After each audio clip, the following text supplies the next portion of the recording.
Hello लोगोफोर खुलुमबाय आरो नोंथांमोनखौ बयखौबो गिबियावनो एबाउट बड' सेलिब्रिटिस यूट्यूब चेनेलावहाय बरायग्रोनानै लाग्रोनाय जाबाय लोगोफोर।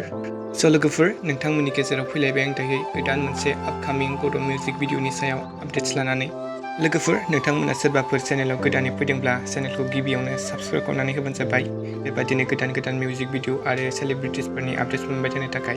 लोगोफोर बे फैनो गोनां मिउजिक भिडिअनि टाइटेलानो जाहैबाय मेरी हो तुम।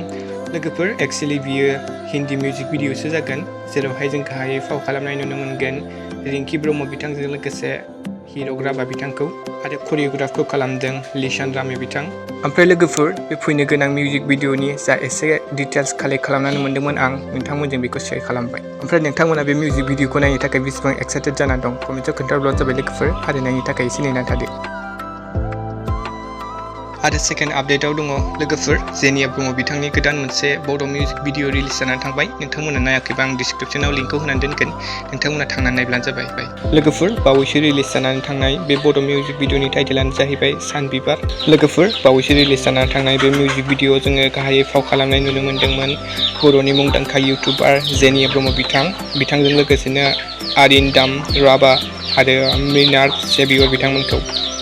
भकेल लिरिक्स एन्ड टिउनखौ होदों अल्पिन स्टन बर' बिथां।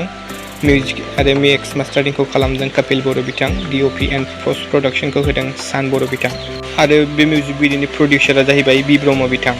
ओमफ्राय लोगोफोर बे मिउजिक भिडिअखौ बी प्रडाक्शन इउटुब चेनेला अलरेडि आपल'ड खालामखाबाय। नोंथांमोना नुवाखैब्ला आं डिसक्रिप्शनाव लिंकखौ होनानै दोनगोन नोंथांमोना थांना नायब्लानो जाबाय।